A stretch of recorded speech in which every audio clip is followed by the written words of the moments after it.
자, 이어서 증권사 리포트 세 가지 종목 체크해 보겠습니다. 자, 오늘은 효성 TNC, 제일기획과 CIS가 있는데요. 자, 효성 TNC 같은 경우 효성의 그 섬유나 무역 쪽을 담당하는 그런 회사가 될 텐데 운임 상승과 관련 모멘텀이 있습니다. 목표가를 상향 조정했고요. 제일기획 같은 경우에는 지금 전반적인 분위기가 업황만 돌아서 봐라. 약간 이런 상황이 되겠습니다. 자고 있는 지금 독점 시장과 관련된 내용들, 목표가는 크게 변동을 주진 않았고요. 마지막으로 CIS가 되겠습니다. 자회사와의 화병을 좀 마친 그런 상황이 되겠는데요. 꿈이 있다 이렇게 얘기하고 있는데 이 전고체 배터리와의 연결고리가 얼마나 될지 알아보도록 하겠습니다. 계속해서 전해주시기 바랍니다.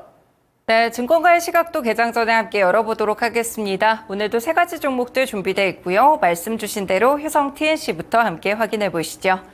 네, 오늘 효성 TNC 하나투자증권에서 리포트가 나왔습니다. 운임 상승이 오히려 수혜로 작용하고 있다라고 분석했는데요. 지금 지난 5월까지 기준으로 봤을 때 상하이 컨테이너 운임 지수가 3,045포인트까지 크게 상승했습니다. 이 중국의 스판덱스 경쟁사들은 중국 시장의 경쟁이 심화되고 있는데도 이 때문에 해외 수출에 상당한 어려움을 겪고 있는데요. 그런데 효성 TNC는 해외에 굉장히 여러 가지 글로벌 생산 거점들을 보유하고 있습니다. 그렇기 때문에 점유율을 확대하는 데도 굉장히 유리하고요. 중국의 시장 지역에서 수익성을 크게 늘릴 것으로 보입니다. 네, 결국 2분기 실적에 대한 기대감이 있는데요. 2분기의 실적 자체가 780억 원을 예상하고 있습니다. 스판덱스 판매량이 1분기 대비 10% 정도 증가할 것이라고 분석을 하고 있는데요. 스판덱스 가격 하락과 중국향 비중이 증가했음에도 불구하고 스판덱스 스프레드는 원재료가가 하락하면서 전분기와 비슷할 것으로 추정되고 있습니다. 중국 내에서 재고가 줄어들면서 지금 가격 자체가 하락을 하고 있고요. 증설 규모 자체가 축소된다는 점에서 공급이 줄어드는 긍정적인 효과를 누릴 수 있겠는데요. 이에 따라서 오늘 목표 주가를 48만 원까지 상향 조정했습니다. 네, 효성 TNC 함께 차트 살펴보시죠.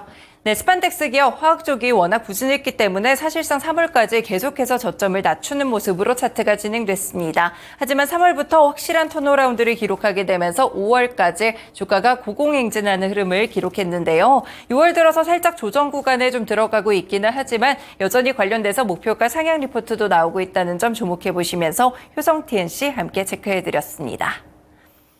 네, 두 번째로는 제일기획 보겠습니다. 오늘 DB금융투자에서 리포트가 나왔는데요. 일단 제일기획은 2분기에 영업이익 878억 원으로 전년 대비 3.7% 증가하면서 컨센서스에 부합하는 실적이 예상되고 있습니다. 현재 주 계열사인 삼성전자의 전통 매체 집행 비용이 줄어들면서 비계열 광고주 물량 확대에도 역성장이 예상되고 있는데요.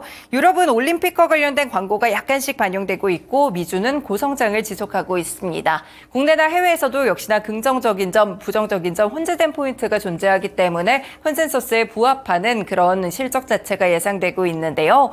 현재 국내 광고 시장은 굉장히 더디게 업황이 회복되고 있습니다.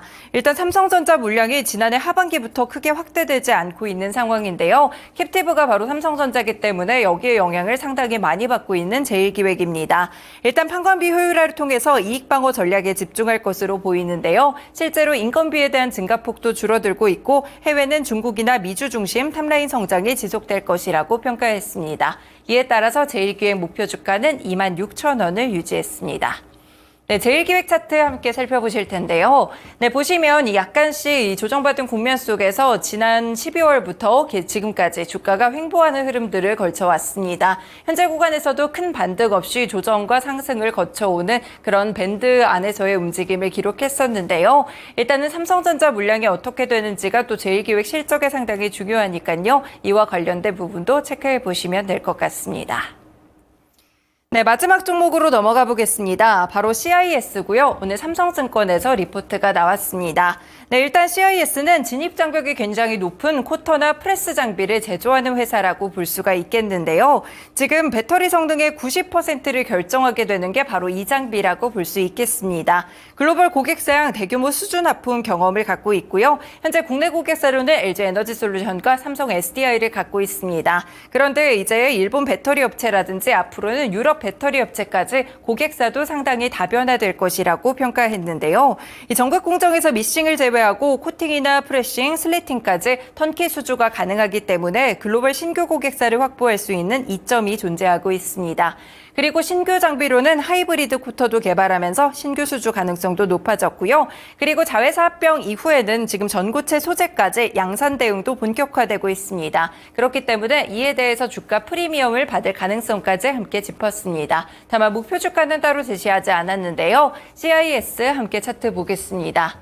네, 사실 2차 전지 종목들 그렇게 좋지 않은 모습을 기록하다가 지난 3월에 급등하는 흐름을 보였습니다. 삼성 SDI와 관련돼서 이 전고체 모멘텀이 불거졌기 때문인데요. 하지만 3월에 올랐던 주가 그대로 4월까지 상승폭을 반납하는 모습들이 이뤄졌고 4월부터는 현재 횡보하는 주가의 흐름을 가져가고 있습니다. 하지만 지난 수요일에도 2차 전지 종목들의 상승세가 다시 한번 확인이 됐고요. 인터배터리 유럽이라든지 여러 모멘텀들이 존재하기 때문에 관련돼서 CIS도 주목해 보시면 좋을 것 같습니다.